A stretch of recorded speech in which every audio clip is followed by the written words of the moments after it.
Good morning. The committee meets today to receive testimony from General Gregory Guillot, and Commander of U.S. Northern Command and North American Aerospace Defense Command, and General Laura Richardson, Commander of U.S. Southern Command. This is General Guillot's first posture hearing as NORTHCOM Commander, and we welcome you, sir.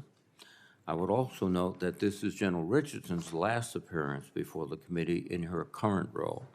General, I would like to express my appreciation for your decades of admirable service to the nation, including your outstanding leadership of our Southcom forces. Thank you very much, ma'am. I would like to take a moment to acknowledge the ongoing crisis in Haiti. The situation is very concerning, and I understand the U.S. military forces have been deployed to augment security at our embassy in Port-au-Prince and evacuate non-essential personnel. This crisis involves both of your commands to varying degrees, and I would like to know what resources or support you need to respond. U.S. Northern Command is key to our national security as the principal command for protecting the American homeland. Indeed, the first of the four priorities outlined in the National Defense Strategy is, quote, defending the homeland, paced to the growing multiple domain threat posed by the People's Republic of China. As we consider threats from China and other competitors, our very concept of homeland defense must evolve. General Guillot, I understand NORTHCOM published the first homeland defense policy guidance to meet this challenge and would ask for an update on the status of its implementation and how it will transform the homeland defense plans of the department. The urgency of this mission has been made clear over the past year with the incursions of a Chinese surveillance balloon and other unidentified aerial phenomenon in our airspace. These events raise concerns that NORTHCOM and NORAD may have an awareness gap that needs to be resolved.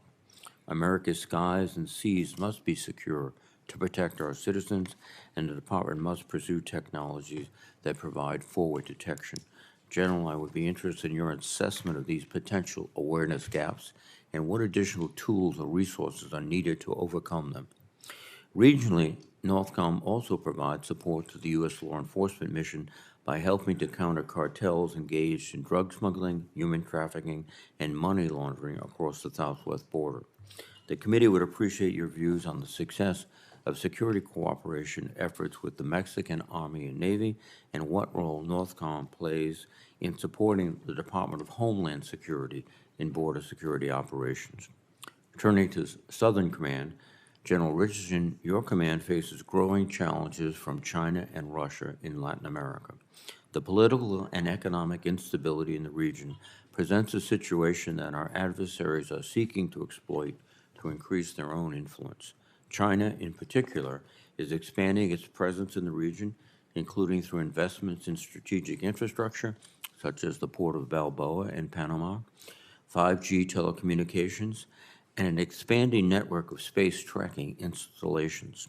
General, I'm interested in your assessment of the challenge from near-peer competitors in Latin America and how we might work strategically with our partners in the region to build resilience against these activities. Southcom, like NORTHCOM, continues to work closely with the U.S. interagency to support counter-narcotic and counter-transnational criminal organizations, or TCO. I am concerned about the growing threats from TCOs and synthetic opioid trafficking, including fentanyl, which are contributing to more than 1,000 overdose deaths each year in the United States.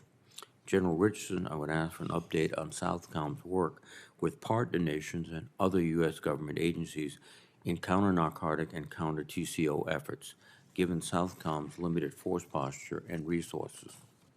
Finally, we know that insecurity throughout the Southcom area is contributing to the flow of migrants north to the U.S. border.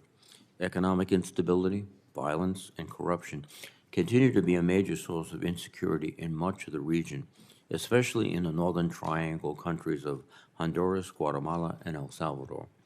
General Richardson, I would like to know your views on what more can be done to help improve the situation and strengthen border security throughout the region. Thank you again to our witnesses. I look forward to your testimony. And as a reminder to my colleagues, there will be a closed session immediately following this hearing in room SVC 217. Let me now turn to my colleague, Senator Wicker. Thank you, Mr. Chairman, and I want to thank our witnesses for being with us here. Our adversaries, particularly China and Russia, are actively working to exploit America's vulnerabilities. They're doing so here at home and seeking to expand their influence in this Western Hemisphere.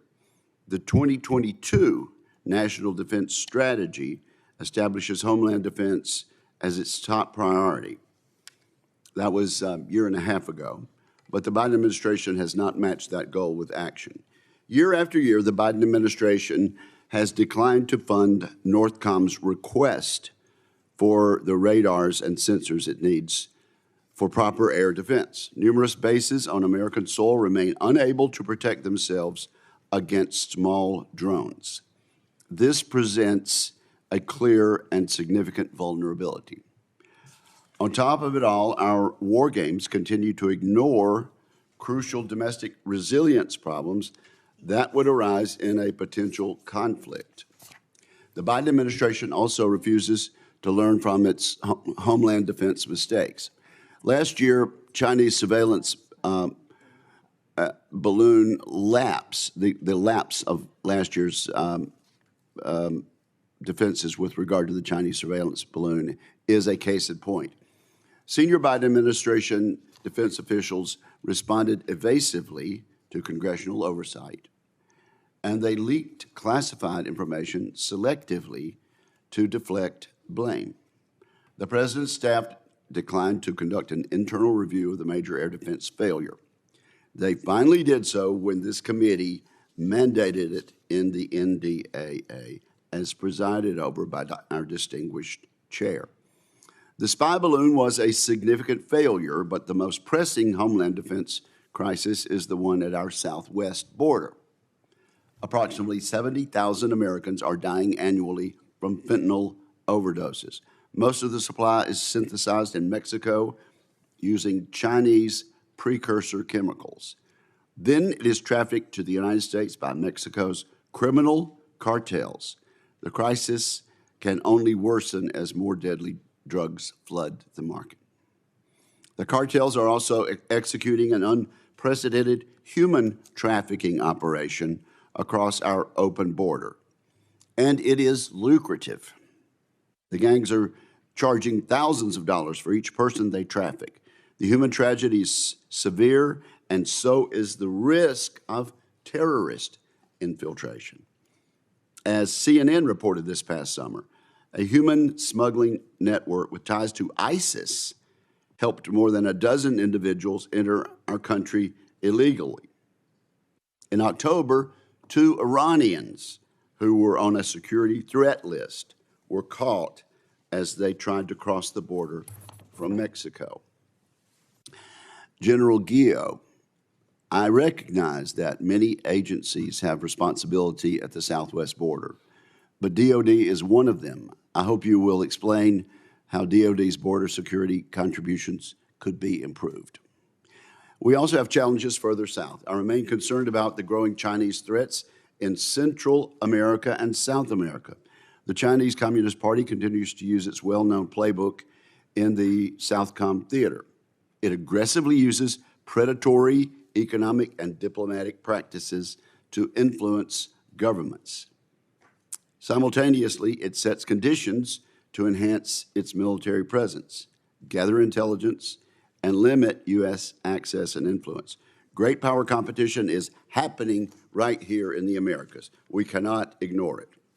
2 quick examples underscore the urgency. Beijing is making Latin America dependent on Huawei for communications technology, something they tried to do in our country, an example of China's economic influence campaign. We see the CCP's military influence in Cuba, where we discovered a large Chinese intelligence collection center. General Richardson, I look forward to hearing how these practices directly impact the stability of our region. We should understand the threat they pose to our national security. How real is it? How important is it? Of course, there are other malign influences in this theater. Venezuelan President Maduro recently has asserted a provocative extraterritorial claim of sovereignty over a large oil-rich portion of the neighboring nation of Guyana. This type of instability so close to our homeland is troubling. Even more troubling is the consistent mismatch between the requirements Southcom has and the resources it receives. We need to find cost-effective ways to exert influence in this theater. For example, let's explore the use of the Office of Strategic Capital in the future. I look forward to General Richardson's candid assessment of Southcom's most pressing resource and capability shortfalls, and I'm eager to learn what Congress can do to help. General Guillot, I note that your name rhymes with hero. Is that right? Yes, Senator, it does. Okay, good. Well, we expect both of you to live up to these expectations. Thank you. Thank you, Senator Wicker. And now let me recognize General Guillot, please. Chairman Reed, Ranking Member Wicker, and distinguished members of the committee, thank you for the opportunity to appear before you today. It's a profound honor to command and represent the men and women of North American Aerospace Defense Command and United States Northern Command. As we speak this morning, American and Canadian military and civilian personnel from both commands are actively defending our homelands against significant, persistent threats from multiple vectors in all domains. Although I've only been in command a few weeks, it is readily clear to me that the United States, Canada, and our expansive network of partners are facing an extraordinarily complex strategic environment. Competitors seeking to diminish our military and economic advantage have fielded advanced kinetic systems designed to strike civilian and military infrastructure in North America, both above and below the nuclear threshold. Meanwhile, competitors have rapidly advanced and routinely use non-kinetic capabilities targeting our critical infrastructure and our essential networks. Threats to the homeland are present in all domains and along all avenues of approach, to include the Arctic region. As stated in the National Defense Strategy, the People's Republic of China remains our pacing challenge as the People's Liberation Army modernizes and grows at a rapid pace. The PRC's expanding nuclear capability and capacity, alongside its development of modern submarines, missiles, hypersonic weapons, all present significant challenges for homeland defense. While the PRC's capabilities are growing quickly, Russia remains a threat to the homeland today and is an immediate nation-state concern. Russia retains the world's largest stockpile of strategic and non-strategic nuclear weapons, along with significant capacity to strike inside North America with air and sea-launched precision conventional weapons. Despite heavy losses to its ground forces in Ukraine, Russia has invested heavily in systems that can threaten the United States, such as advanced guided missile submarines, hypersonic glide vehicles, ICBMs, as well as significant cyber and undersea capabilities, as well as developmental systems such as nuclear torpedo and a nuclear-powered cruise missile. Meanwhile, North Korea continues its bellicose rhetoric while test launching increasingly advanced long-range missiles and expanding its ties with China and Russia. While Iran currently lacks the capability to strike North America with long-range missiles, it is investing in that capability. Iran also supports violent militant groups in the Middle East and maintains a worldwide network of operational surrogates. And the most prevalent and growing threats include cyber and small unmanned aerial systems that are being employed inside the U.S. and Canada against civilian and military infrastructure in ways that were not possible even just a few years ago. With those risks firmly in mind, NORAD and NORTHCOM strive to begin homeland defense well beyond North America. To do so, both commands are working with the services and Congress to improve domain awareness in order to detect, track, and defeat threats ranging from long-range ballistic missiles to small unmanned aerial systems. The defense of North America is an active endeavor that requires NORAD and NORTHCOM to campaign against threats in all domains along all approaches. That effort requires seamless exchange of information with combatant commands, conventional and special operations forces, the intelligence community, and the spectrum of interagency and international partners. The importance of collecting and disseminating information quickly cannot be overstated. I strongly support the Department's work to advance the combined joint all-domain command and control concept as we seek to detect and track potential threats and share information as quickly as possible with analysts, operators, and decision makers around the world. Finally, upon taking command, I began a 90-day assessment to inform the Department, the Joint Force, and Congress on NORAD and NORTHCOM's ability to execute assigned tasks and make recommendations on where the commands could or should do more. Once complete, I look forward to sharing my findings and updated vision on how NORAD and NORTHCOM will best execute the noble mission of Homeland Defense. The challenges facing our homelands are real, but there should be no doubt about NORAD and NORTHCOM's resolve to deter aggression and, if necessary, defeat threats to our nation and our citizens. Again, I thank you for the opportunity to appear this morning. I look forward to working with the committee, and I'm happy to answer your questions. Thank you, General Guillot. General Richardson, please. Chairman Reed, Ranking Member Wicker, and distinguished members of the committee, thank you for the opportunity to appear before you today with General Guillot. I'm honored to represent the dedicated men and women of United States Southern Command to discuss the challenges we share with our neighbors in Latin America and the Caribbean. Our national security strategy recognizes the direct link between this region's security and our own security. We are harnessing the power of partnership from Team USA in support of Team Democracy by leveraging all instruments of national power: diplomacy, information, military, and economics, to expeditiously assist partner nations in addressing the challenges that impact our collective security. This region, which is our shared neighborhood, remains under assault from a host of cross-cutting, transboundary challenges that directly threaten our homeland. I have seen these challenges intensify since I met with you last year, and this remains a call to action. In almost 2.5 years in the command, I've made it my priority to meet partners where they are and to listen and understand the challenges that affect us all. The world is at an inflection point. Our partners in the Western Hemisphere, with whom we are bonded by trade, shared values, democratic traditions, and family ties, are increasingly impacted by the interference and coercion. I've learned that our presence absolutely matters.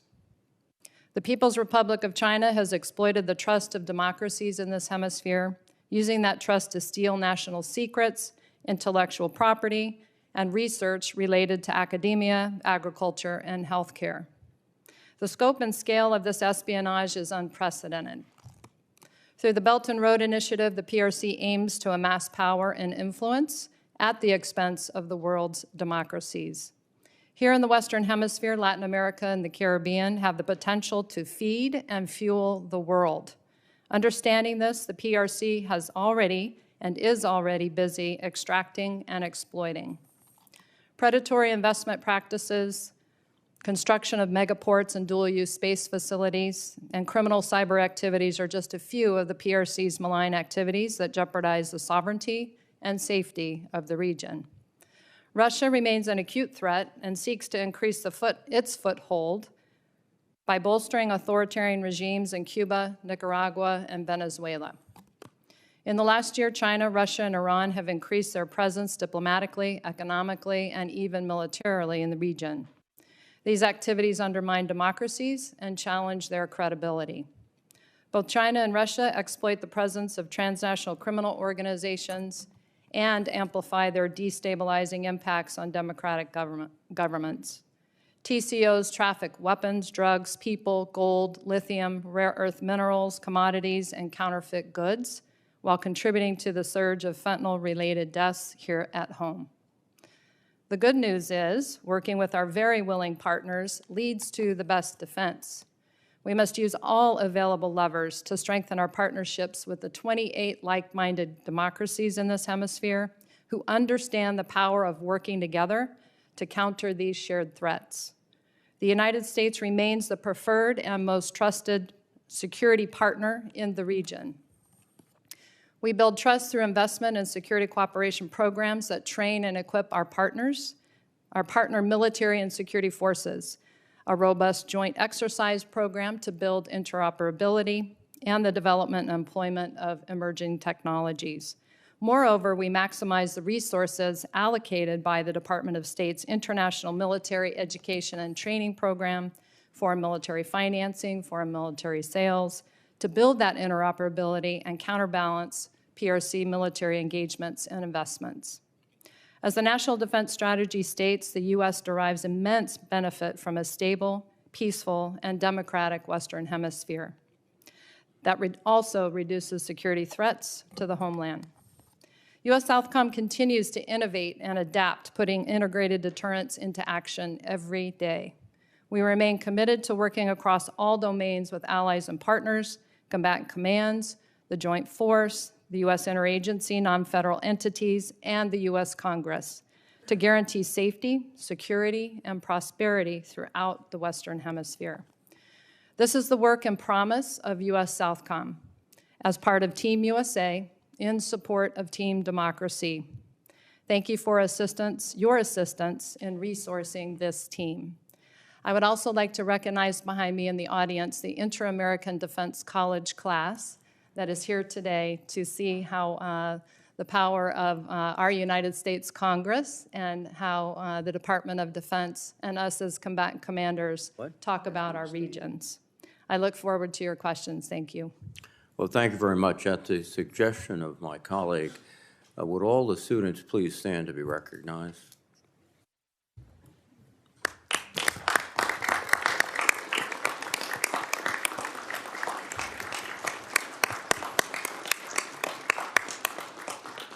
And on behalf of my colleagues, let me say, bienvenidos.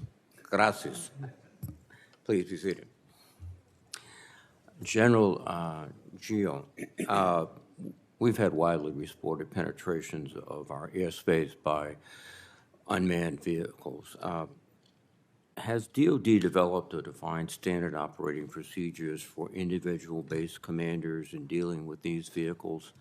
Because they could show up and be detected minutes before they would be penetrating the space. Do we have a system or SOPs to deal with them? Chairman, shortly after taking command and beginning my 90-day assessment, I realized that the challenge of the large increase in the number of incursions by UASs was something that was going to drive and change probably the direction of my first year in command because of that acute number. The services do have authorities, but work remains to be done to ensure that they're resourced, they're equipped, and then we have standardized operating procedures to address those threats. And also work remains to be done, Chairman, to be able to use especially the non-kinetic capabilities that can bring down those systems safely without interfering with our airspace structure. At this present time, NORAD and NORTHCOM do not have a designated role in that, but in my recommendations at the end of the 90 days assessment, I will point out ways that I think that NORAD and NORTHCOM could and should play a role in bringing that standardization that you mentioned. And this process would involve other agencies such as the Department of Justice, the FBI, Homeland Security. Are we working at that joint agency level? Yes, Chairman, they have some authorities now, and then as you alluded to, we would need to bring them all together, so we're bringing each capability together against the same incursion threat. Thank you. General Richardson, the situation in Haiti is deteriorating rapidly. On March 10th, we sent in augmentation forces to the embassy. There's already been some extractions of personnel from the embassy in Haiti. And then on March 11th, the Secretary of Defense increased DOD's contribution of up to $200 million to provide logistics support for a security force to come into Haiti. Could you just give us your sense of the implications of the situation in Haiti for the United States and the region? Thank you, Senator and Chairman. Thank you for the question. And so certainly the U.S. Southcom has a wide range of contingency plans. So we're ready for whatever would be required for a Department of Defense response. And so and we've conducted 2 missions that have been widely publicized of increasing security, and it's routine actions that would take place for any of our embassies across the globe. And so, the situation in Haiti has been deteriorating over the past couple of weeks. And so with the announcement that has come and the political negotiations that have been happening and occurring, the violence has been tamped down somewhat over the past couple of days. And so certainly the political solution seems to be working. And hopefully that continues on a positive path. But if not, we have, as I said, the contingency plans ready to respond from U.S. Southcom. Thank you. You pointed out the penetration of your AO by China and Russia. It seems that one of the leading edges of China's activities is economic, buying ports, getting the Belt and Road projects underway.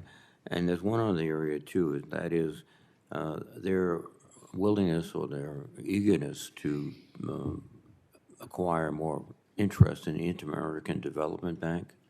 And I understand that Congress must pass legislation to authorize the United States to buy the shares before the Chinese do. Is that accurate? And if the Chinese beat us out, would that be a problem? That would be a problem, Chairman, and I think through the U.S. government's initiative with the American Partnership for Economic Prosperity, APEP, where the administration hosted 11 Latin American heads of state in Washington, D.C. in November of '23. And this would be part of that, our ability to invest in critical infrastructure through the Inter-American Development Bank and the Development of Finance Corporation, DFC. And so these shares that are coming up, 75 million in shares for the U.S. To purchase those shares in the Inter-American Development Bank. And this bank has been established in 1959 to do exactly these things, to invest in critical infrastructure within the region. And if we don't do it, the Chinese will. Exactly right, Chairman. Thank you. Senator Wicker, please. Thank you. Let's just stay in Southcom. Venezuelan President Nicolas Maduro took unprecedented steps to establish control over the contested Essequibo region of neighboring Guyana. This violated an International Court of Justice ruling, and the region accounts for 2/3 of Guyana's territory and extensive offshore oil riches. How has this impacted the security of the region, and particularly the fact that Venezuela has deployed light tanks, armored carriers, and missile-equipped patrol boats along the affected border? So, Senator, it absolutely has, and it is, in terms of our relationship with Guyana, as a very willing partner and a democracy in the region, very important partner. And we see that what the Maduro regime and Venezuela are doing and the activities that are taking against this democracy with an unjustified claim. And so our support for Guyana, we have shown that from the U.S. government, and through all the instruments of national power, the diplomacy, the military, and certainly— Do you have directions from the White House, from your superiors in the department as to what we should do? So as we work my engagements and what we do with security cooperation, we have a very robust plan with Guyana, and we've continued on that plan, and that's been coordinated with our U.S. government. Can you briefly describe the plan?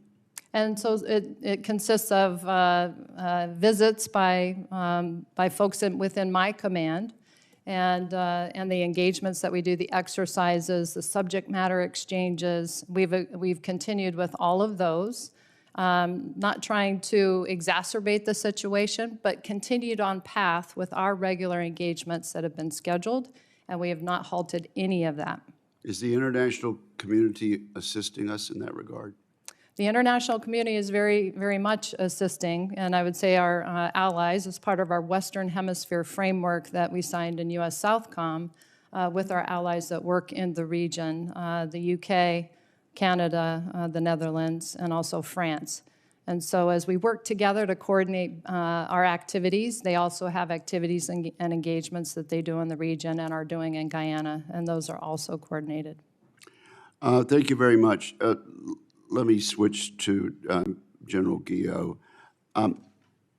Deployment of National Guard troops on the border. I think maybe a lot of Americans don't understand how often we do this, but it's worsened considerably. The department is not the lead agency, but it has deployed troops there in 18 of the previous 21 years. They're called temporary deployments, but it's beginning to look like permanent. There is a difference in the way we deploy and notify these units, is there not? In the sense that if it's a temporary deployment, they get 180 days notice in advance. If it's a regular deployment, it's a year and a half. So could you discuss that with us? And is my understanding correct there, General? Senator, your understanding is correct. The primary difference that we see in Northern Command is we're in support, as you mentioned. So therefore, we wait for the request from the lead agency, in this case, Customs and Border Protection, and a request for assistance that is reviewed and then has ultimately been approved by the Department of Defense.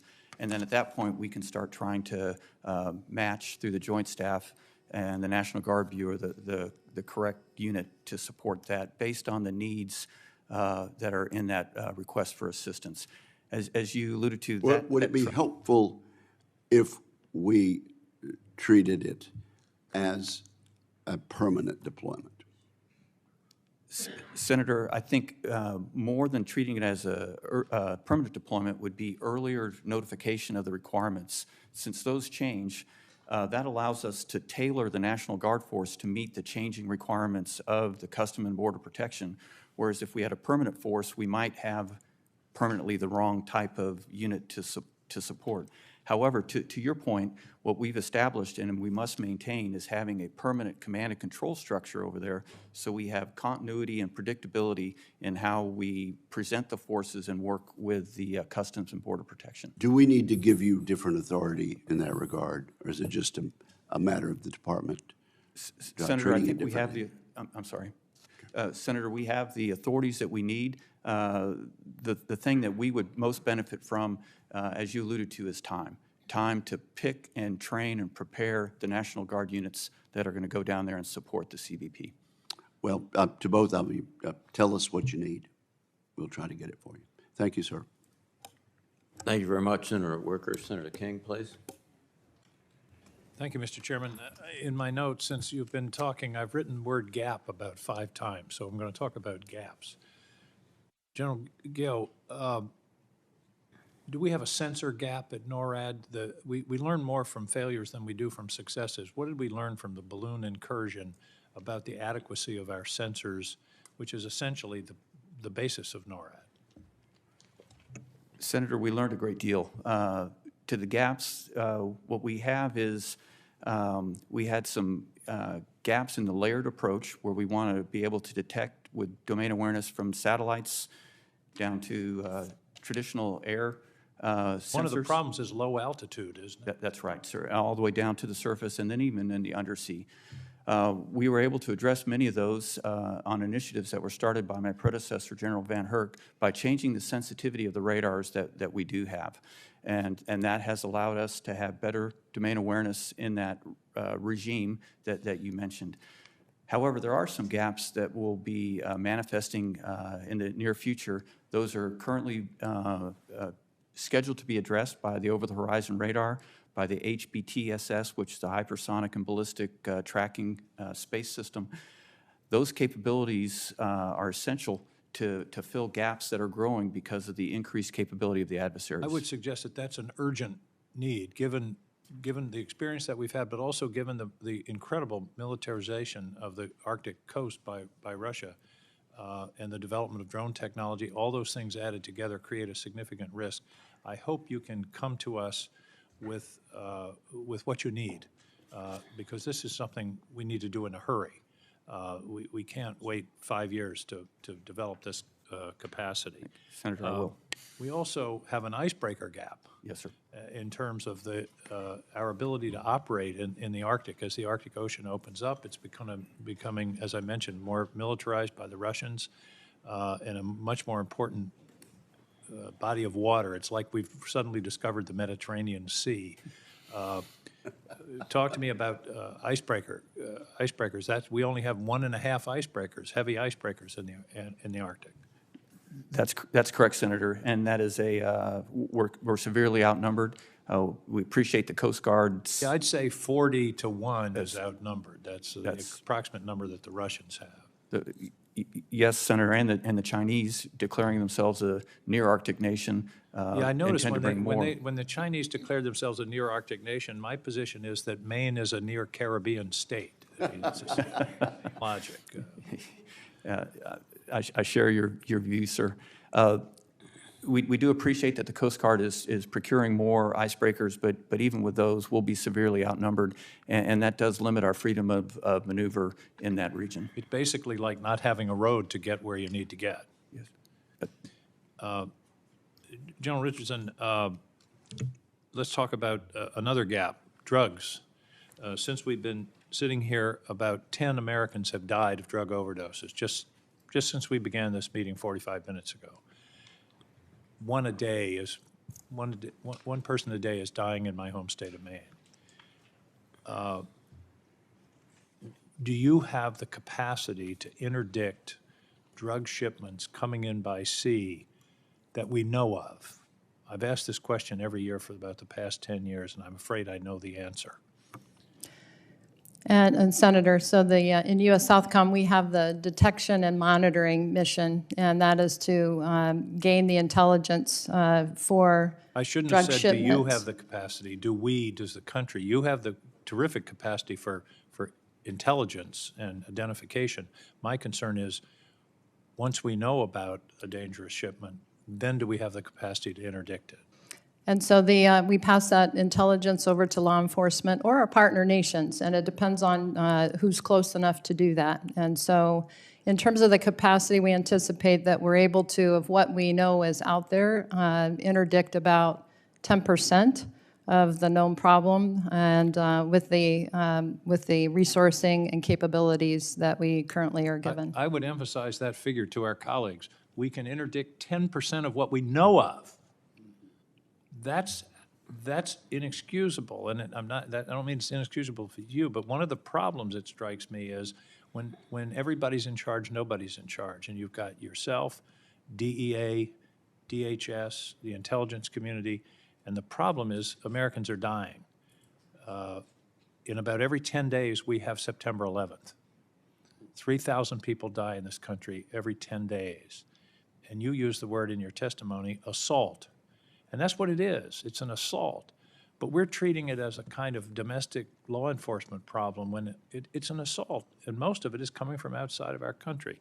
So I hope that you will work with your colleagues, perhaps form a task group to get after this problem of interdiction.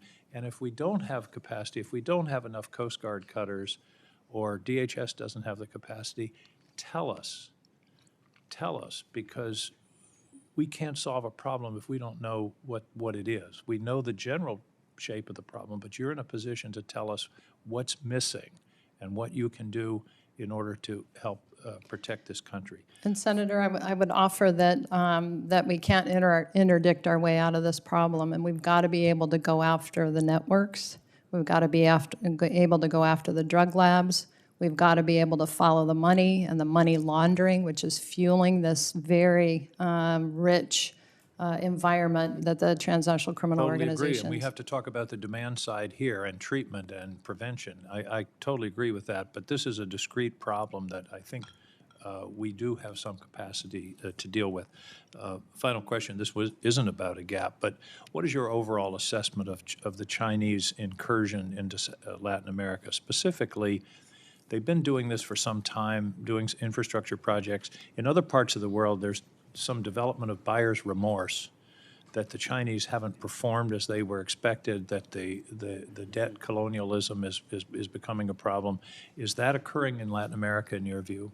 Absolutely, Senator. And my concern as a combatant commander for the region, and 22 of 31 countries in the region have signed on to the Belt and Road Initiative.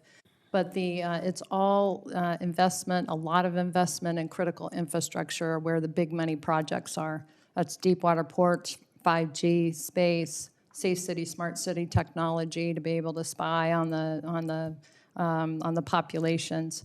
And so it's with these state-owned enterprises from the PRC, and my concern is being able to use those for military application if required, and it's in all of the critical infrastructure. Thank you. Thank you, Mr. Thank Chairman. you, Senator King. Senator Fisher, please. Thank you, Mr. Chairman, and thank you both for being here today. General Guillot, I've appreciated our discussions on the challenges of detecting, characterizing, and tracking potential threats to our homeland. And most Americans are fully aware of the incident with the Chinese balloon, but NORTHCOM has other responsibilities as well, especially with protecting the homeland from the more advanced threats that are out there, which would include ballistic and cruise missiles. Why is having that improved domain awareness, which is the ability to detect and track the threats and also to provide a clear threat picture of what's out there and to be able to discriminate what you're seeing, why is that so important to defending our homeland? Senator, it's important because it gives us time to inform leaders, make decisions, and enact defeat mechanisms to defeat these threats that are coming in. You mentioned the discrimination capability. As the threat becomes more advanced and they can put out decoys, we could needlessly shoot interceptors at objects that are not a threat, but having the discrimination radar make sure that we can actually shoot and kill the warhead that would be a threat.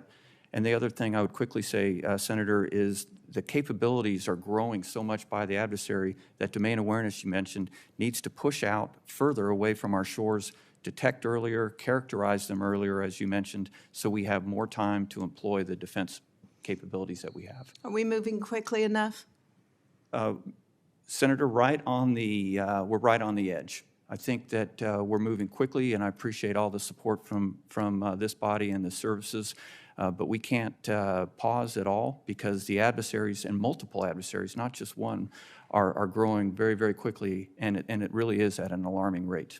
I'm concerned about what we're seeing in the President's budget request for FY 2025. The administration decreases spending for the Glide Phase Interceptor program, and it's stating it's going to be delivered in 2035. Yet in the NDAA of FY 24 in Section 1666, that requires the Missile Defense Agency to achieve an initial operational capability of that program by December 31st, 2029. How do you respond to my concerns? Senator, my response is that I view hypersonics as perhaps the most destabilizing threat that we have out there because of the fast speed, and more than that, the maneuverability and the unpredictability on where it will impact as opposed to a ballistic missile, which is fairly predictable. I've worked very closely in my short period of time with MDA. I'm pleased with some of the efforts that they're doing to intercept in the glide phase, and then also using existing systems such as the SM-6 to adapt against that threat.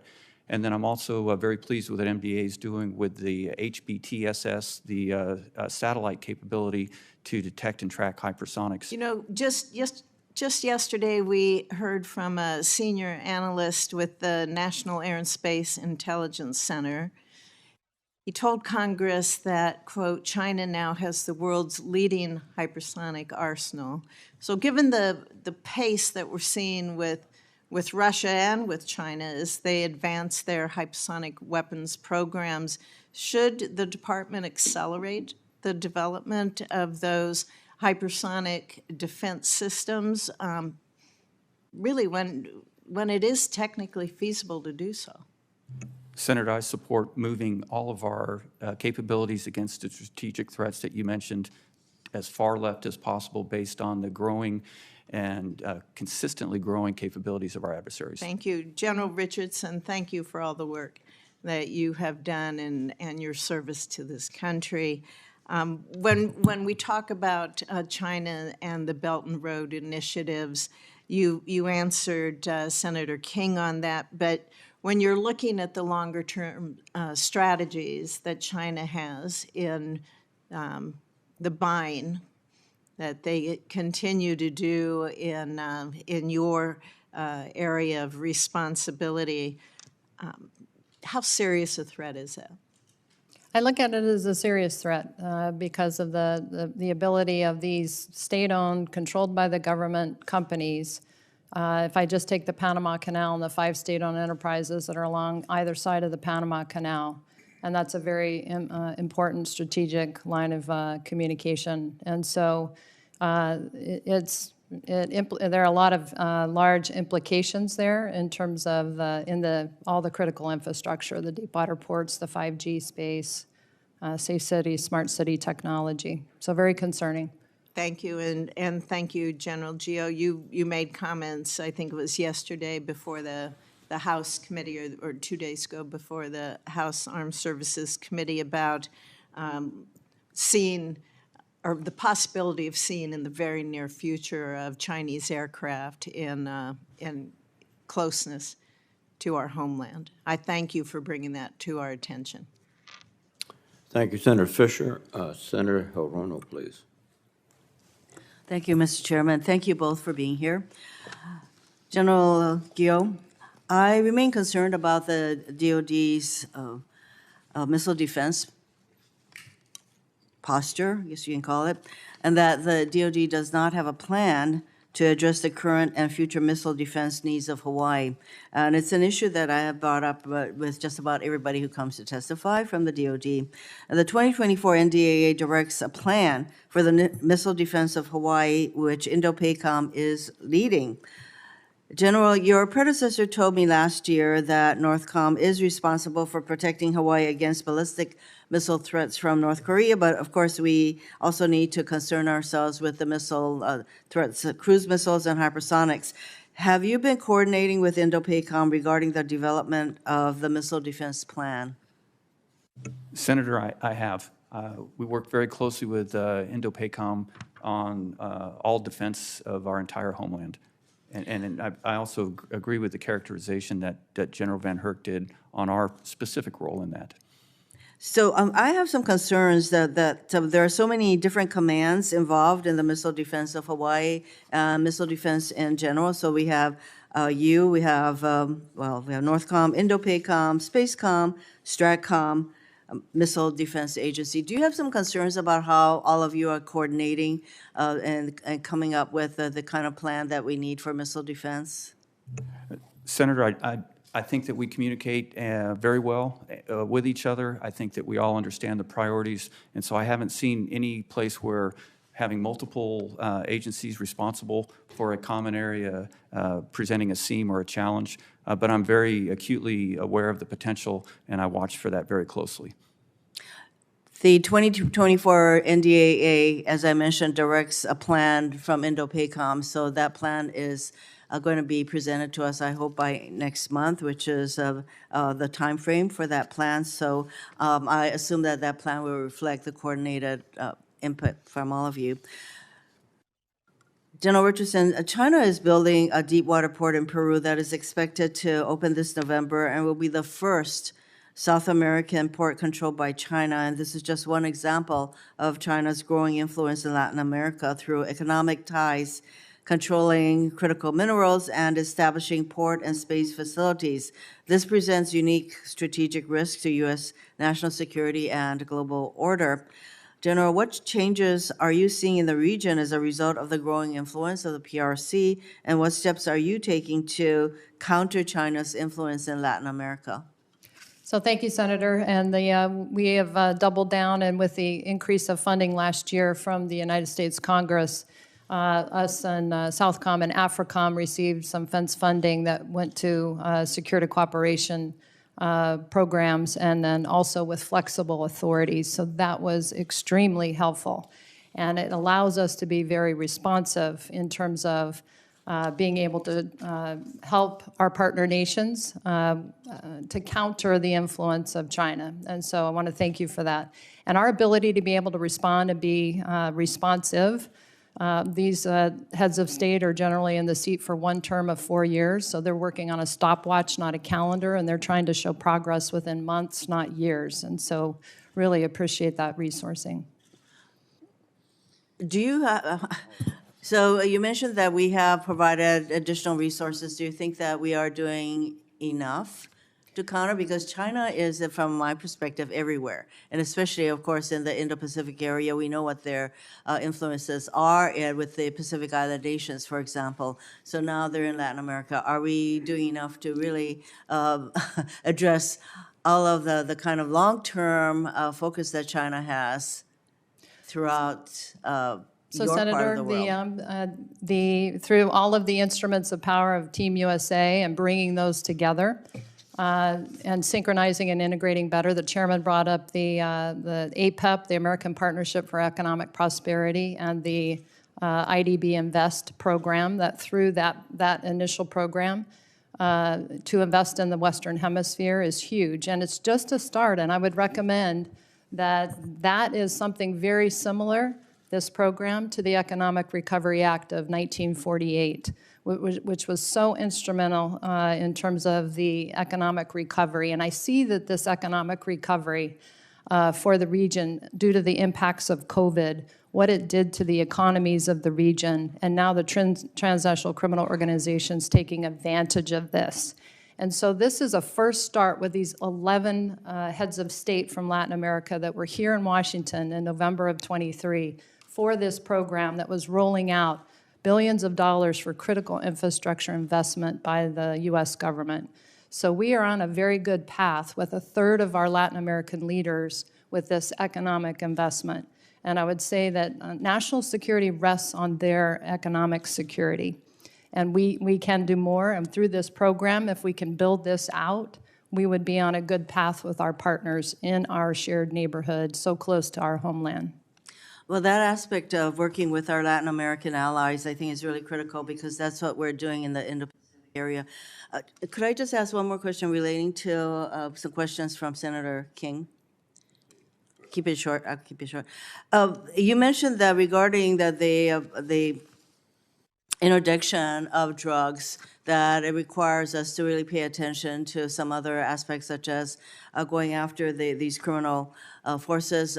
Is there an intergovernmental task force of some sort that you're all working together, that would include DOD, DOJ, Coast Guard, to counter the drug threat?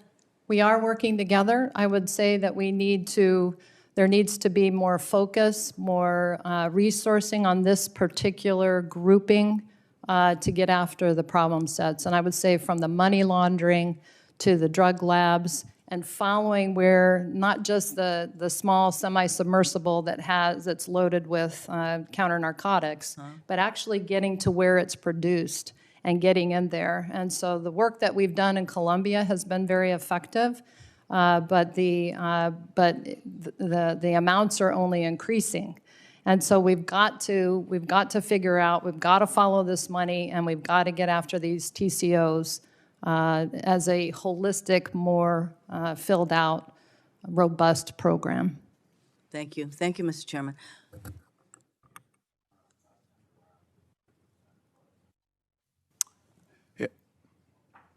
Thank you, Senator Chairman. Rounds is yielded to Senator Budd. Senator Budd, please. Thank you, Chairman, and thank you, Senator Rounds, for yielding. Senator Guillot, thank you both for being here, by the way. It's my understanding there have been a lot of drone incursions along our southern border. How many drone incursions have we had, and what are they doing? Senator, the number of incursions was something that was alarming to me as I took command last month. I don't know the actual number. I don't think anybody does, but it's in the thousands. I have talked to Customs and Border Protection, who are responsible for the UAS incursions and in the border, along with DOJ, and they put the number at thousands. Over what period of time is that, thousands? I would say in the probably over a month. We could probably have over 1,000 a month. General, do they, in your view, represent a homeland defense threat? Senator, they alarm me from being the person responsible for Homeland Defense. I haven't seen any of them manifest in a threat to the level of national defense, but I see the potential only growing. General, continuing on with a different topic, do you consider the F-15E Strike Eagle to be a capable aircraft? And are there particular characteristics for the F-15 that make it ideal for Homeland Defense? Senator, I think the F-15E Strike Eagle is a phenomenal aircraft. What makes it applicable in our theater is the same thing that makes it applicable around the world, is its versatility. It's in many ways unmatched air to ground, and in many ways it's unmatched air to air. It has a phenomenal radar that can be, it's an AESA radar, electrically scanned, which allows it to pick out low, slow moving, and also low radar cross-section, such as drones or other threats like cruise missiles. So the Strike Eagle is a fantastic aircraft. Thank you. So in its fiscal year 25 budget, the Air Force plans to divest 26 F-15 Strike Eagles at the same time that it's buying less than expected F-35s, F-15EXs, and other fighters. So it's got me very concerned, not just for Homeland Defense and the descriptions that you shared a moment ago, but including potential conflict with China, and also for responses to crises and other geographic combatant commands.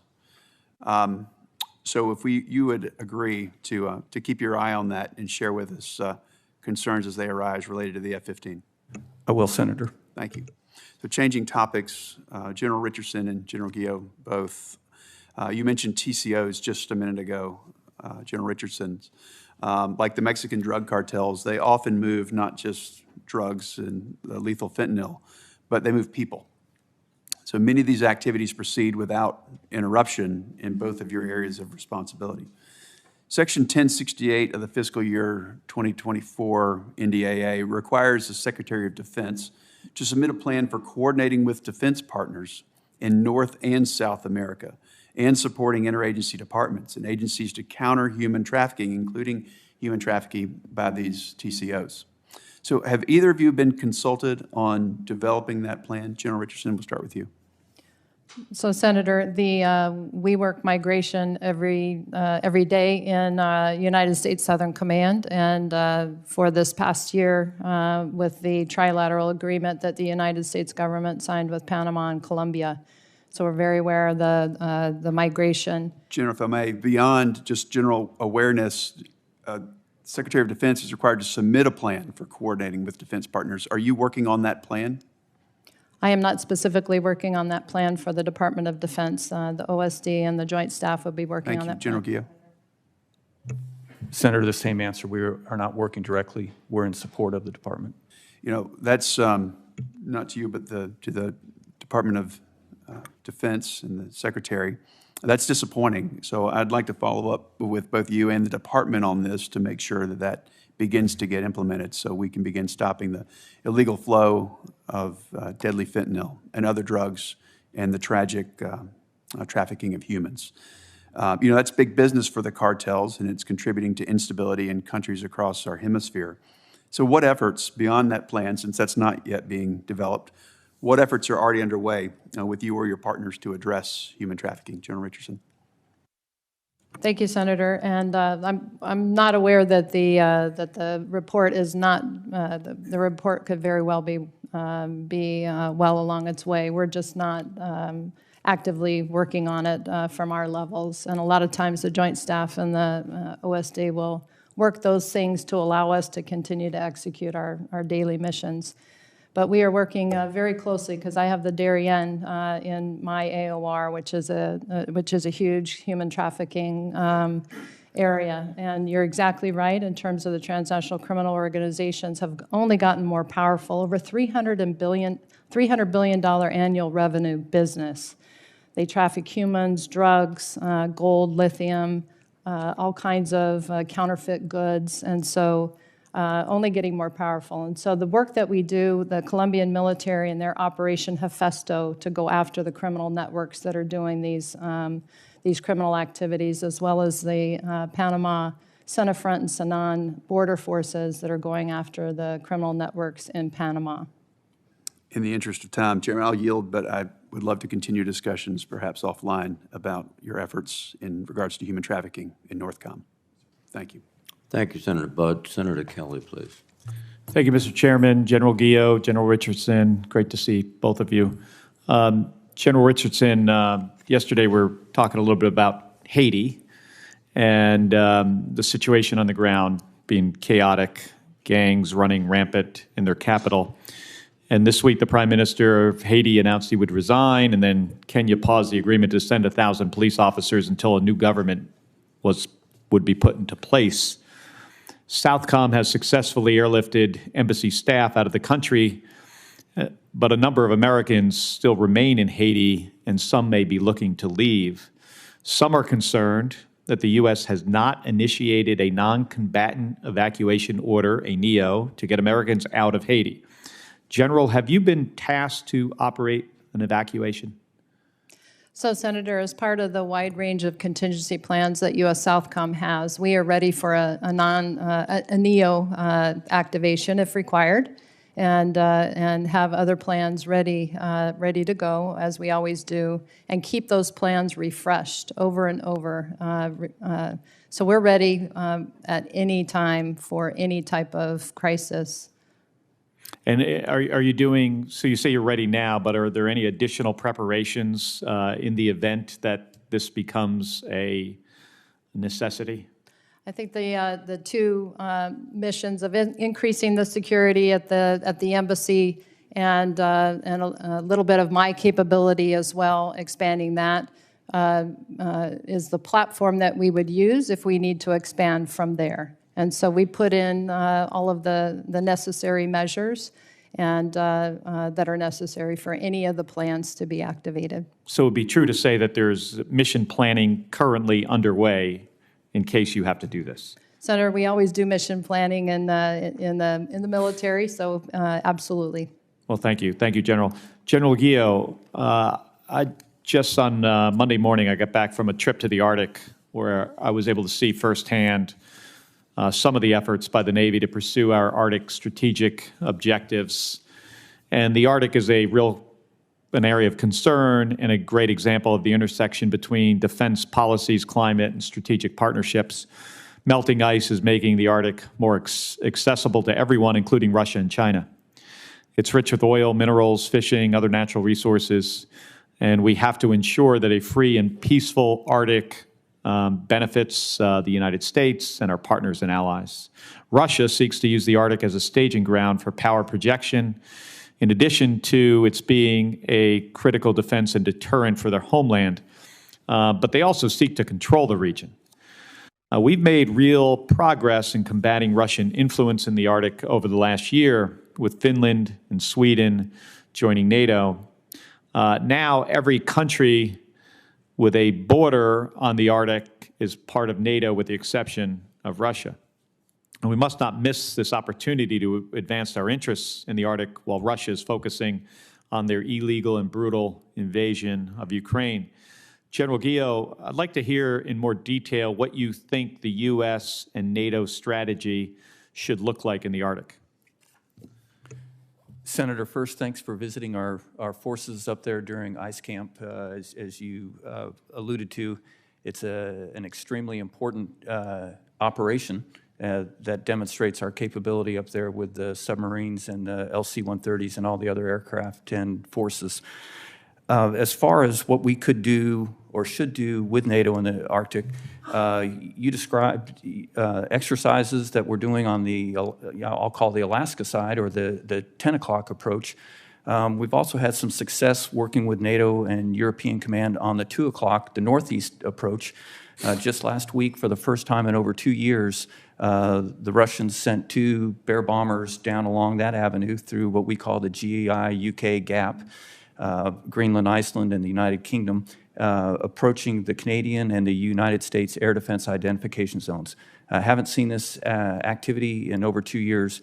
We were able to track them the entire time thanks to the radar network and the information sharing between countries within EUCOM. Norway is one that I'll point out, and Northern Command. So we were able to track this activity. What range were you able to intercept them at? Senator, we didn't have to intercept them because we had aircraft flying to the point where we would intercept them before they crossed the identification zone, and the Russians turned around prior to reaching that zone. So we had aircraft, both Canadian and U.S. fighters, postured along the line, which I think is probably disheartening to the Russians to fly all that way to find out that we're waiting for them. Have you And seen that's due to NATO cooperation. So the Russians are pretty good operating in the Arctic. Have you seen advancements by the Chinese? What I've seen, Senator, is a willingness and a desire by the Chinese to act up there. We've seen them in the maritime. We've seen them under the cloud of a technical or scientific research, but we think it's certainly multi-mission to include military. And then I expect to see air activity in the Alaska part of the Arctic as soon as this year, potentially. It's a very big concern of mine. All right. Thank you, General. Thank you, Senator Kelly. Senator Rounds, please. Thank you, Mr. Chairman. General Guillot, General Richardson, first of all, thank you to you and your teams for your service to our country. I'd like to follow up just a little bit with what Senator Kelly began talking about with regard to Haiti.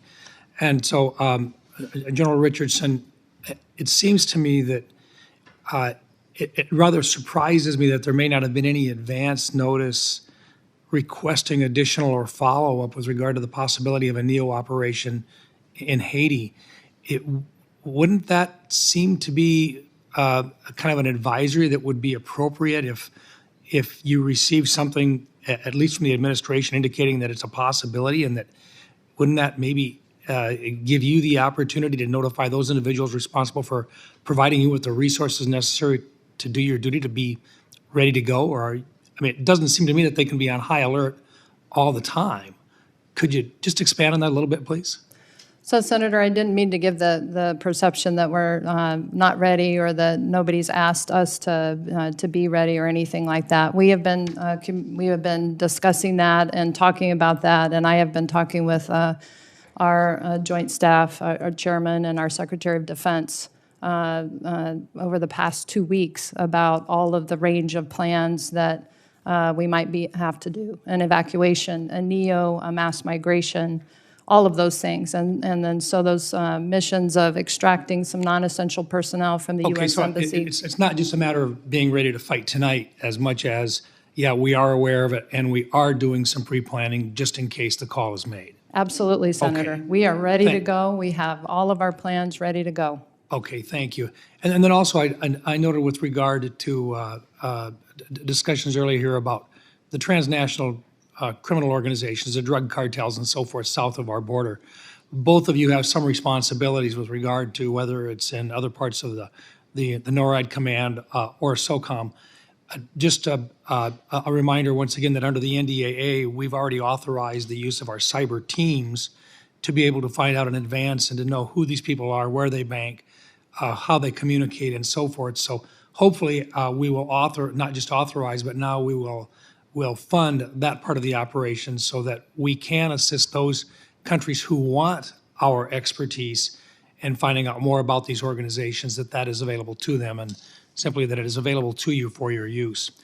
Let me also just, General Guillot, with the potential divestments of fighter aircraft by the Air Force, there are concerns about how the Air National Guard, who shoulder a significant portion of the burden of Homeland Defense, how they will be able to continue to support you in that capacity while also fulfilling their obligations under the National Defense Strategy. I bring this up because the resourcing of the Air National Guard receives, that the resourcing that the Air National Guard receives appears to be incongruent with their mission assignments, which include both the Aerospace Control Alert Defense Strategy, using the same resources, and then also supporting the joint force in that national defense strategy. I'm just curious, are you involved in any planning or discussions with Secretary Kendall and General Lowe as they discuss the plan for long-term Air Force fighter force structure? And if not, I would encourage your involvement. Could you share just a little bit about your communications with them? Yes, Senator, and first, thanks for pointing out the outstanding contributions of the Air National Guard. We cannot conduct our air defense mission without them. They're not only the cornerstone, they provide at 20 different ACA sites that you mentioned our 24/7 capability to respond. Because of their importance, I have talked directly with the Chief of Staff of the Air Force, General Alvin, about the commitment of the Air Force to that mission, and then also what is going to happen with the future as we draw down some capabilities and bring on new capabilities to include the collaborative combat aircraft, the next generation air dominance. General Alvin was very clear that he fully supports our mission and he understands the no-fail nature of our mission.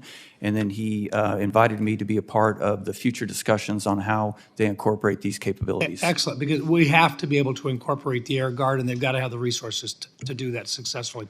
General Richardson, we discussed China's growing footprint and the influence throughout SOUTHCOM and how important it is that the U.S. remain engaged in the region. One of the main tools that you have at your disposal, as we discussed in my office, is Section 333 of Title 10, which lets the DoD help build the security capacity of friendly nations. Unfortunately, Section 333 requires you to navigate a ponderous bureaucracy in both the Department of Defense and the Department of State before you can make use of this authority. It is not agile, and it clearly is not very, very quick. Ironically, the Chinese Communist Party is not bogged down by the same bureaucratic inertia. How important is Section 333 authority to your mission, and how can it be improved? It is my main lever in security cooperation, Senator. And so the 333, as we call it, and the ability to be able to, I have a 333 package in right now that's navigating all of the wickets that it needs to go through for a counter-PRC effort on port scanners, for example, and the stealing of data that the PRC does, and to be able to put a U.S. company in there to be able to do the scanning for in and out cargo is extremely important, because again, it's about the data. And so the 333 and flexible authorities and being responsive is extremely important, and so I appreciate the help and the assistance on those authorities. Thank you, Mr. Chairman. Thank you, Senator Rounds. Senator Peters, please. Thank you, Mr. Chairman, and General Guillot and General Richardson. Thank you for your service and all the men and women who serve along with you. We appreciate that. General Guillot, you mentioned the importance of the challenges, or I should say the significant challenges we face in the Arctic in a previous question, and how we need to seek ways to address that, make additional investments into Arctic resilient platforms, as well as cold weather training, which is essential for our troops. And a key portion of CONUS cold weather training is completed every winter during Northern Strike at the National All-Domain Warfighting Center in Michigan. We are blessed with cold weather during the winters, and it provides a great training opportunity. So my question for you, General, is that while the summer training portion of Northern Strike is extensive, we believe that the exercises winter iteration of that training that we conduct there has some great expansion opportunities to provide cost-effective cold weather training for men and women who may be tasked to serve up there. So my question for you is, how can we grow CONUS Arctic training through exercises like Northern Strike to support the priorities of our national security strategy? Senator, I would be a strong proponent of doing exactly as you stated. One of the concerns I have as I visited Alaska about a week into my command to assess many of the areas that you just discussed was that the forces up there are extremely well trained and equipped with the right equipment to operate in the Arctic, but the backfill forces are probably very well trained, but they're not equipped and they haven't trained in that environment. So anything that we could do for the supplementing forces or the backfill forces that would go into the Arctic, training them in either in the Arctic environment or in something as you described that would replicate that, will be very important, not only to give them those skills, but to identify what are the pieces of kit and equipment that we need to develop and issue so they could seamlessly operate in that strategic environment. Very good, thank you. General Richardson, as you know, the National Guard State Partnership Program links our state National Guard units with global partners. And the program certainly has been invaluable, I believe, in strengthening our relationship with partner nations, including Southcom's 29 active SPP participants. But as part of the state partnership program, U.S. embassies ideally have a bilateral affairs officer working as a conduit between the state as well as the partner country. But despite what I believe is a critical role, these billets, these BAO billets, unfortunately often sit vacant. Forcing the COCOM commanders to use their assigned billets to pay for these BAOs. So my question for you, General, is first off, what role do bilateral affairs officers play in successfully implementing these state partnership programs, and how can we address the gaps that exist in the billets to ensure that they're filled and we can get the maximum utility out of these partnerships? Thank you, Senator. And I would say that the SPP program, I have the largest SPP program amongst all the geographic combatant commands, and we're very grateful for that program. It's a huge enabler. We've got to keep those BAA slots filled with those officers. They organize and synchronize the activities of the National Guard SPP program with the operations activities and investments that I have in U.S. Southcom. So it's a critical role, and we've got to keep those filled. And with the Theater Maintenance Partnership Initiative, which is a program that we're rolling out with to put 9 centers of excellence in the region.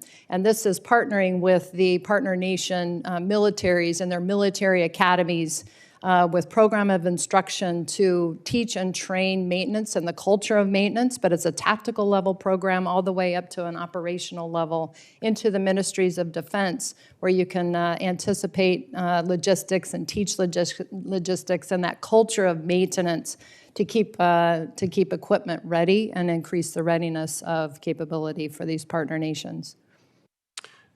Appreciate that. And a question I have for you as well, General Richardson, is that my understanding is that right now that the Chinese military is training about 5 times more Latin American and Caribbean military officers than the United States. And I have some concerns that these Chinese professional military education exchanges may have an outsized impact on our allies, particularly in Southcom. So my question for you is, what are the risks associated with continuing to allow Chinese education exchanges to outpace what we are providing, and how can Congress support your command in countering this challenge? So the PRC is using our playbook against us in terms of these exchanges and these all-expense paid training exchanges for a year to 2 years to China. And the EACHs that we are able to provide through the IMET program for professional military education. But the difference that it makes when they come to our schools in the United States, for example, when you don't speak the language or speaking the language, and I would say there are 3 ministers of defense and about 15 chiefs of defense that have been to our United States schools. And so you have already built the trust. I don't have to build the trust over a year with these leaders. And so if they've been to our U.S. schools, I would say that we need to continue to sustain that and even increase our IMET program. Thank you, General. Thank you, Mr. Chairman. Thank you, Senator Peters. Senator Scott, please. Thank you, Chairman. Before I begin my remarks and questions for each of you, I want to say something about what Majority Leader Chuck Schumer is saying on the Senate floor right now. The Majority Leader on the U.S. Senate floor is calling for a new Israeli government. This is coercion, it's dangerous, it's undemocratic. If Chuck Schumer doesn't like Netanyahu, it doesn't matter. We should respect, the Israeli government should be respected by the American government. Americans should stand strongly with Israel's elected leadership. not threatening it as it fights terrorism. I personally hope that Israel destroys, kills every Hamas terrorist there is. First off, thanks both of you for your service. So I want to say a few things before I ask you a couple questions. Protecting our national security interests means that the military must be laser focused on the cold hard facts, and not only what our adversaries are doing, but what they are capable of doing. The violence and unrest in Haiti is heartbreaking. It is a symptom of political unrest that has only continued to grow under this administration. Not only has the Biden administration taken an active role in destabilizing the region by appeasing Cuba, Venezuela, and Nicaragua, but it appears that the White House is totally unprepared to deal with the consequences of the political unrest these regimes create and support. The policy of the United States cannot be that we just let everyone in our country totally unvetted anytime there's trouble around the world. That is what President Biden has done at the border with 8 million people pouring across, and after the Bosch withdrawal from Afghanistan with 90,000 unvetted people coming in.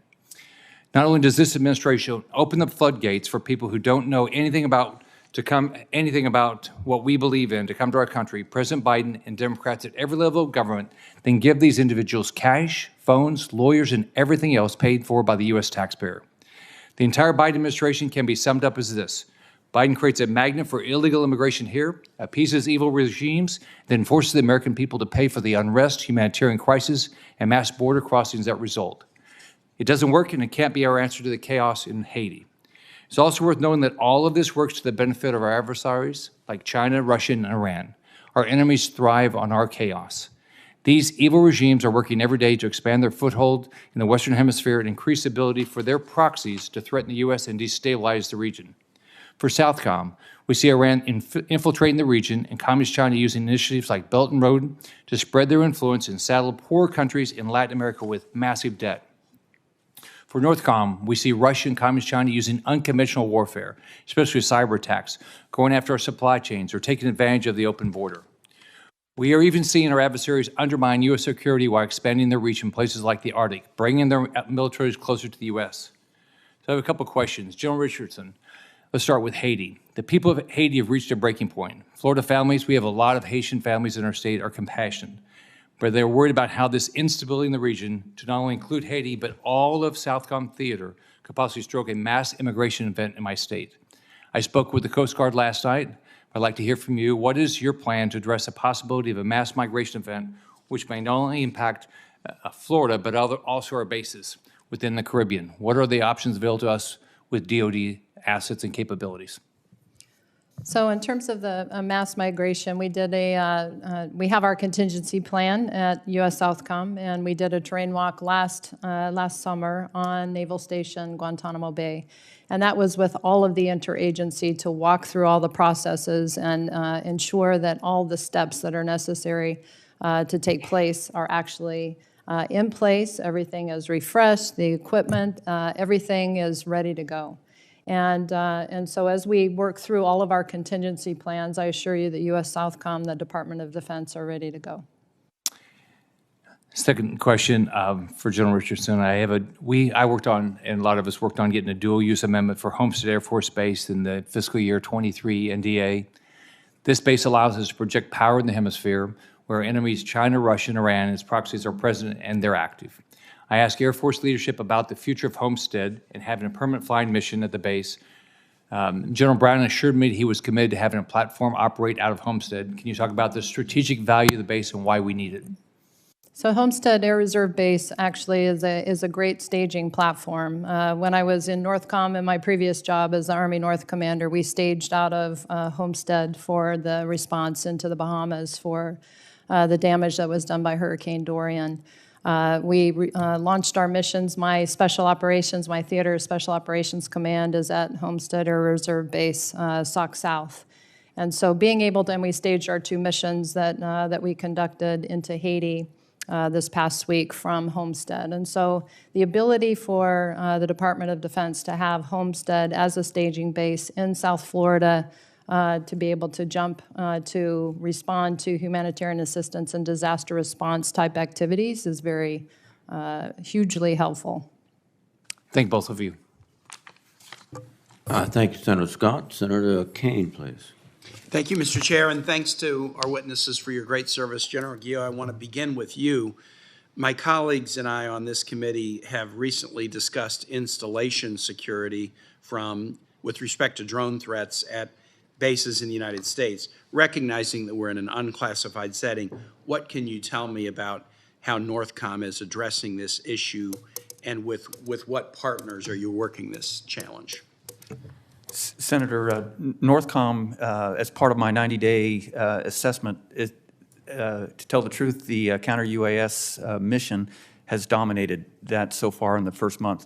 Of course, I knew it was an issue coming from another combatant command where we faced that threat in a very different way because of the environment, but I wasn't prepared for the number of incursions that I see.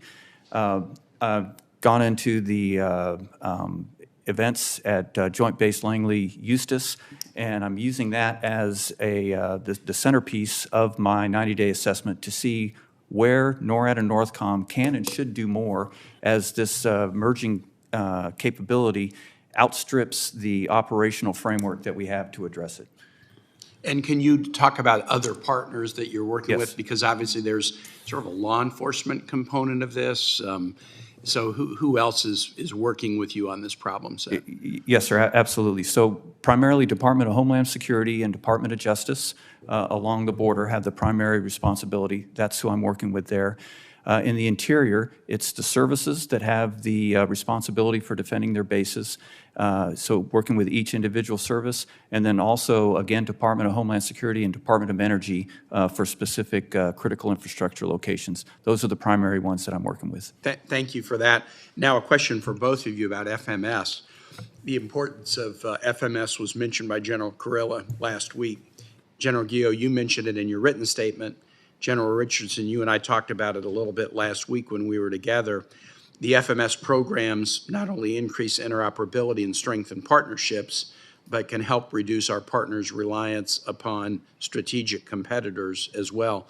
What are you hearing from your counterparts about FMS? And I want to particularly direct at the General Richardson, recognizing General Guillot's short tenure that's been dominated by other issues. But General Richardson, could you talk about this? So FMS is a critical enabler, and obviously with being able to have our equipment have up-to-date equipment, and then having U.S. equipment and being interoperable and that sort of thing is an imperative. And so what Secretary Austin and the chairman have instituted to speed up the processes within FMS over the past 2 years have taken place. But I would say that we've got to streamline that through the interagency, because it's not just the Department of Defense that has a stake in that and that approves things. And so we've got to streamline that process a little bit better and speed it up.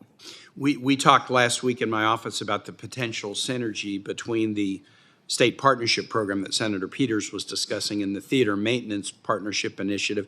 Could you talk a little bit about that and whether it could support or complement the FMS priorities that we have? Well, it absolutely. I mean, that's the whole reason for it, where we have U.S. equipment in these countries, and so maintenance is hard for our U.S. military, and it's hard for our partner nations as well. And so with turnover, we always in our U.S. military have people coming in and going out and leaving the military, and so there's a constant turnover. So you have to have a really good teaching and training program at the tactical level. And so the TMPI program, the Theater Maintenance Partnership Initiative that you mentioned, the nexus with the National Guard State Partnership Program, there's tons of maintainers in the National Guard. And so this makes a very simple, easy way to teach and train, fits right in line with the institutional capacity building as well. Last question I'd like to ask you, General Richardson. One of the best advantages we have in your region is the Women, Peace, and Security agenda. You have made this a real priority in your travel. Can you speak on the impacts that the WPS initiatives are having within our partner countries? Huge impact. So thank you for the question, Senator. UN Security Council Resolution 1325 for women, peace, and security. And so in every visit I do in the countries, we have a women, peace, and security event. the great thing is that we get a what I call a twofer with our enlisted leader professional development program as well. We have many women enlisted leaders that are in our military formations in the region, and so that dovetailing nicely with our different programs. They're both rock star programs, if I must say. And our partner nations doing that and seeing the diversity and the ability to increase readiness within their forces, they have realized that, and they continue on a really good path. Thank you very much. I yield back. Thank you, Senator Kane. Senator Tuberville, please. Thank you, Mr. Chairman. Thanks for both of you being here today and your service to the most important combatant commanders. Everybody's important, but one of you guards our front door and one guards our back door. And well, how important that is in this day and time. General, we've seen the change in the government in Canada, maybe the direction that they're going, which is very important, should be very important to all of us. Have you seen any change with the military in terms of how they're helping us, in NORTHCOM?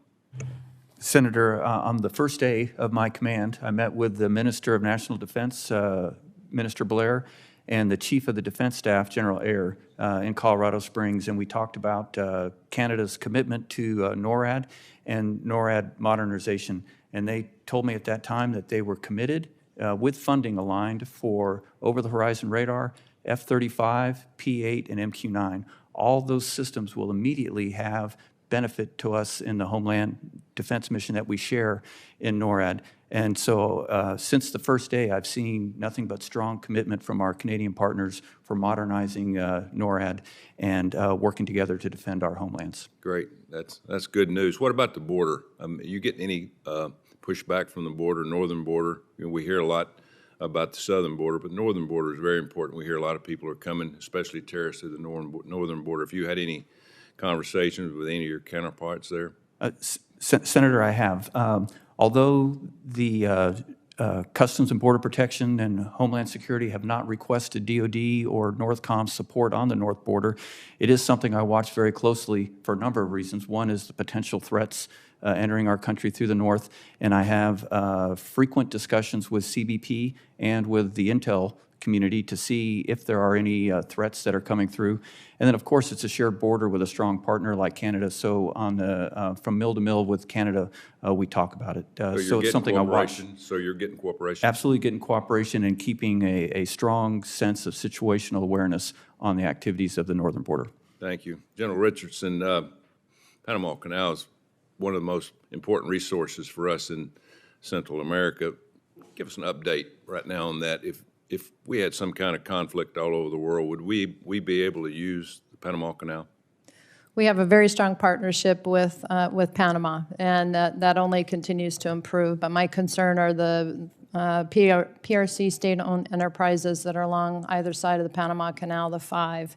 And so just that strategic sea line of communication, the Panama Canal, I would be extremely concerned about that, and and as a result, we watch that very closely, Senator. Do you think the security there is adequate, above and beyond where we would be able to use it? Again, my concern is being able to use those state-owned enterprises for military application if required, and so the proximity that has to the Panama Canal is a concern to me. I have no doubt in Panama's ability to secure that and our ability to help defend that if required. Is the expansion on target? I know the last time I was down there, they were doing a lot of work at the Panama Canal. I don't know whether you keep up with that or not. And that is the PRC, Senator? Yes. Yes. And they're building a fourth bridge across the canal. And so we absolutely track everything that is done with the Panama Canal and work with our Panamanian authorities and our partners as we watch all of this activity that takes place and continues to take place. Have you or any of your staff visited the Darien Gap where we have all the immigrants coming from South America to North America? Senator, I visited the Darien several times, both on the Colombian side and on the Panama side. And I've been to the binational base that Colombia and Panama share together and conduct joint operations. Where's the funding coming from for that? For the Darien, sir? Yeah. So in terms of the operations that Colombia that conducts comes from Colombian resourcing that they have for their military. The ones for Panama come for the Panama Security Forces. Our activities, OAIs operations activities and investments that we do with Panama are from my security cooperation funds in Southcom. Yeah, I saw your budget, and there's no doubt both of you are so important to the protection of the American citizens and our country. You know, we just voted to give $60 billion to Ukraine. I wish it would have gone to y'all. I'm sure y'all could have used it. I've seen your budgets and your things that you use for to work in both of your North and Southcom, and what you do is amazing. But we need to help you. We really do. Thank you very much.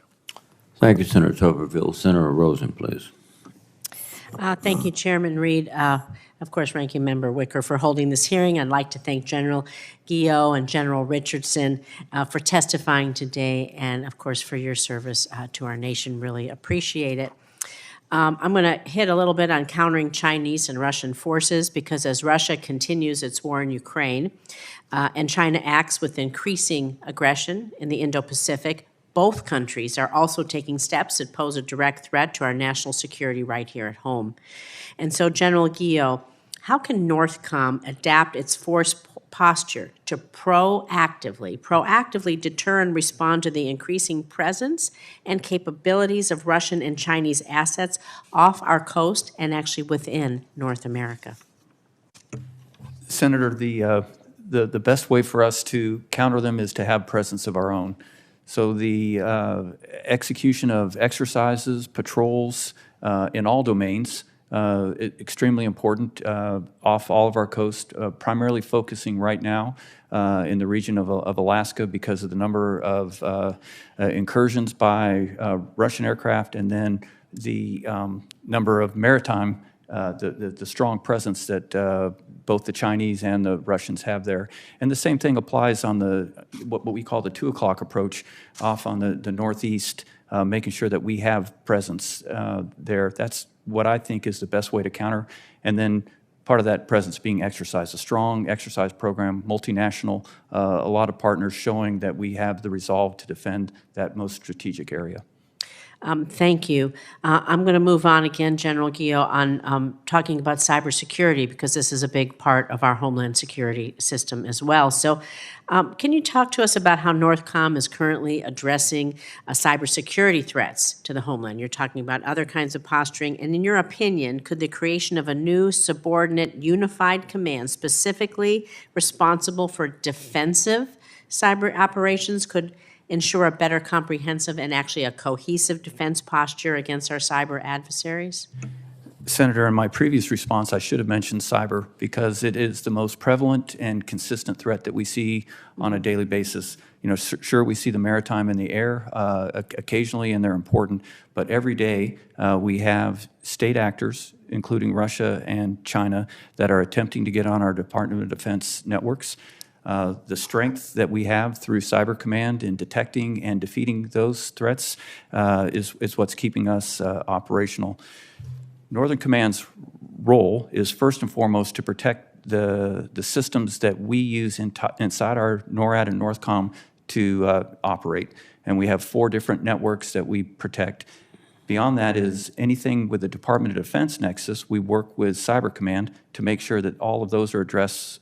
And then the third thing that we do, we work with the FBI and CISA, strong partnership with both of them. And in my short command, I've already met with both of their leadership about how do we help other members of the critical infrastructure community.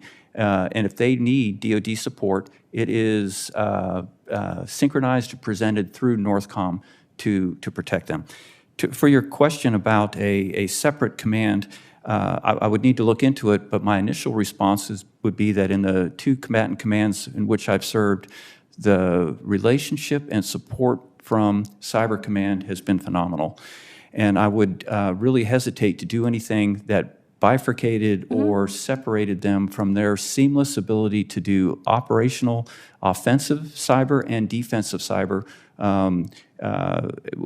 under the same leadership, because it's worked really well for us in my previous job in Central Command and certainly working well for us in Northern Command. So always looking to improve, but it's something I'd look very closely because Cyber Command, in my opinion, has been a tremendous partner in this realm. Well, thank you. That's really valuable input. I appreciate it. I'm going to move on to you, General Richardson, and talk a little bit about linguists.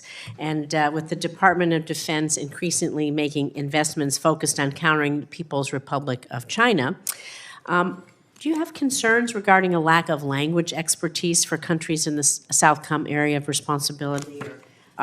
Or is this gap sufficiently addressed by the diversity of the force that we recruit? I think with Spanish predominantly and Portuguese with Brazil, we have enough linguists, Senator. But because a lot of our linguists will speak Spanish as well as other languages as well. So it's just a matter of making sure that we register our personnel demand and our requirements all the time.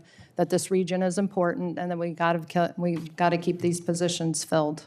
Well, you speak about the Panama Canal and the PRC investments around there, so Right. it is important to have possibly more than Spanish and Portuguese even in that area, because we know our adversaries are also there as well. So thank you. I appreciate my time is up. Thank you very much, Senator Rosen. We anticipate that Senator Schmidt will arrive shortly, and I will take this opportunity to ask questions. But General Guillot, as you know, Congress has been considering taking S-bands, which is now exclusively military, for military use, and begin to share or sell it to private entities. Can you tell the committee the impact that would have on your operations?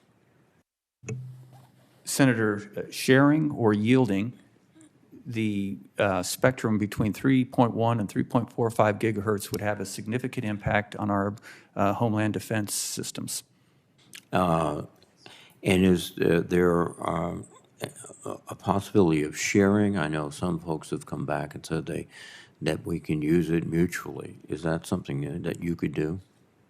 Chairman, I would say that in our initial review, I haven't found a way that we could share, especially because with Northern Command, the 24/7 on alert responsibility for defending the homeland, I would need full access to that for all of the various systems, which are sea-based, land-based, and air-based systems that use that frequency range.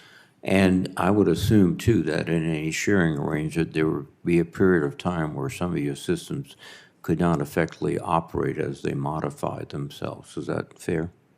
As we negotiate the potential to share, we've made it very clear that we would need 24/7 access to those frequency ranges. And General Richardson, the Chinese influence and Russian influence to a degree in your area of command is focused on many things, but one of the things they're focused on is the strategic minerals, which could in fact be the oil of the next generation as we move to more electric-powered vehicles, homes, etc. Have you seen a noticeable concentration of focus by the Chinese on trying to identify and control these strategic minerals? Yes, Chairman, and especially in with the work that I've done to partner with our U.S. ambassadors in Argentina and also Chile, and as we know, the lithium triangle is comprised of Argentina, Bolivia, and Chile, and so 60% of the world's lithium is in that region. And so the aggressive nature of which the PRC works to extract that lithium, as well as gold and copper from the region, too. And as we spoke before, resources from the Inter-American Development Bank could help non-Chinese companies acquire these mines and begin processing. Is that accurate? This would all be part of that initiative, similar to what I mentioned before, Chairman, on the Economic Recovery Act of 1948, which was the Marshall Plan, and that APEP initiative, American Partnership for Economic Prosperity, through the IDB Invest program at the Inter-American Development Bank and also Developmental Finance Corporation, and the infusion of billions of dollars into critical infrastructure, clean technology, or clean energy and digital technology. Well, thank you very much, ma'am. I will recognize Senator Schmidt, and if Senator King has additional questions, I'll recognize him after Senator Schmidt. Thank you, Mr. Chairman. Please. Thank you. General, I wanted to ask about the increase, and by some accounts, a tenfold increase in the number of Chinese nationals that have come across our southern border. It's a 50 times, I mean, whatever account, there's a lot of Chinese nationals coming across in the last year. And, you know, flying in and out of China is not like getting out of DCA back home to St. Louis. It's a much different ordeal. And I guess I just want to ask, and you know, in 60 Minutes had a report about some content that's being pushed through social media channels of vulnerabilities with the border. I'm certainly concerned about espionage operations. What information do we have about who these people are? What activities are taking place when they cross our southern border? It's just, it seems like this is happening now at a rate that just doesn't feel natural, to the extent that any of this is what's happening at our southern border makes any sense. But certainly the number of Chinese nationals coming across is of great concern to me, and I wonder if you could speak to that. Senator, the number of Chinese that are coming across the border is a big concern of mine. In fact, in the short period of time that I've been in command, I've gone down to the southern border to talk to the agents and the leadership about that, and then I've also spoken with the acting commissioner of the CBP on the subject.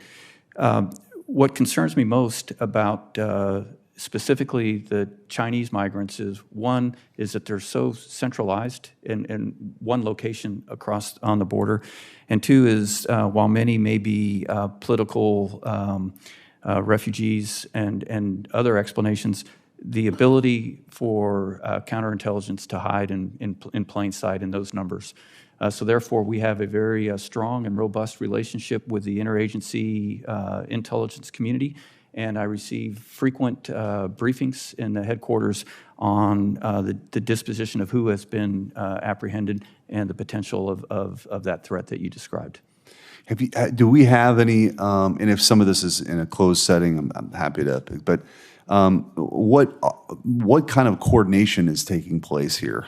Because you're right, it's, you know, I think there were 21,000 just in the last 4 months in California alone. Those are the numbers that I've seen recently. So there seems to be a concentration. It seems to be coordinated. Again, getting in and out of the People's Republic of China is a different deal. What have you heard about sort of coordinated activities, and are we aware of specific efforts on their part to, you know, be in parts of the interior United States with sensitive military locations? Senator, I had some of the same questions that you brought up. What I've been told by our partners in CBP is that the reason that California is the focal point is just simply ease of flying from China into Tijuana and then across. I am concerned, I think you were alluding to, is and have talked to our partners about this, is how the surges seem to be coordinated and command and controlled using social media, primarily by the cartels, to drive the migrants to areas where we might not be. Similar analogy to squeezing the balloon. Where we squeeze down, they, with command and control, usually primarily through social media, I'm told, know to go to the other areas. So our role in NORTHCOM is we're in support of the Customs and Border Protection for detection and monitoring along the site with about 2,500 military members, primarily from the Army and the Marine Corps. And they work very closely to pick up where those surges are, as well as where the gaps are with the monitoring equipment, to alert the law enforcement side of border protection to make the apprehensions. I look forward to working with you on that and continuing that dialogue about what's happening, because I think it's a dangerous, potentially a very dangerous situation. And then with my limited time, one last question. As far as the drone activity that we see at the southern border, presumably being coordinated by the cartels, maybe other actors, what information can you share about what is it they're doing? Are they tracking Border Patrol agents? What is sort of the drone activity? What are they seeking to discover with these drones that are coming across? Senator, again, I had asked those very same questions to the commissioner. He said the overall majority of the activity that they see, the incursions, are spotters trying to find gaps, finding out where we are so they can be where we aren't. That's the majority. There's a smaller number that are probably moving narcotics across the border. And then the drones themselves. That's right. That's right, Senator. And then the last thing I would say, there is a lot of activity that's our own, that's doing the same thing to try to find where that activity is and make sure that we're prepared to stop it. Thank you, Mr. Chairman. Thank you, Senator Schmidt. Senator King, you have another question? Just one brief question to follow up, General Richardson, on our conversation about coordination. I understand there's an interdiction committee that's led by the Coast Guard. Could we follow up together on upgrading that to a task force to include all the other agencies and really talk about how to better coordinate our response at the border? Is that something you're willing to work with us on? Absolutely, Senator. The interdiction committee meets regularly, and actually the meeting is coming up, and that includes all of the interagency. Well, I hope we can, I'd like to meet with you to talk about the activity and to further operationalize the activity of the committee. Thank you, Mr. Chairman. Thank you, Senator King. Thank you to the witnesses for your excellent testimony. I will adjourn the open session, and we will reconvene in SVC 217 at, let us say, 11:40. We give people a time to rest and recuperate. But again, thank you for your service. General Richardson, particularly, your remarkable service over a career has really sustained this nation and set an example that we admire. Thank you, Chairman. Thank you, ma'am. With that, I will adjourn the open session.